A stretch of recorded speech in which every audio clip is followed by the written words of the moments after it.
नमस्ते प्रणाम दोस्तों, हमारे गायत्री विश्वकर्मा अपने यूट्यूब चैनल पे अपना स्वागत करती हूँ। हम लोग लेकर आए हैं प्यारा सा धमाकेदार विवाह गीत। हमारा गाना फुल आवाज सुनिएगा, शेयर कर, सब्सक्राइब करें, वीडियो को फुल आवाज करिए दोस्तों। गाना जैसा भी लगे कमेंट बॉक्स में जरूर बताइएगा। जितने चैनल पे नए भाई बहन होंगे हमारा सपोर्ट कीजिएगा।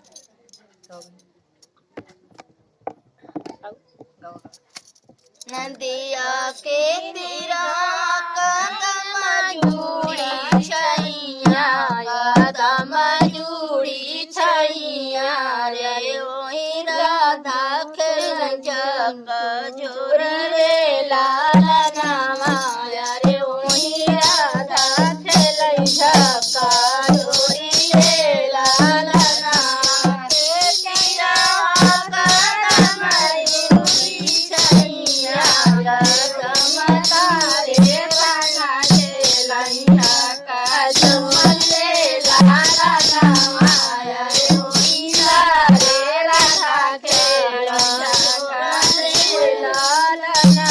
लिखा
दिया के झूली छाइया अरे राधा झूली रे लाल नावा अरे राधा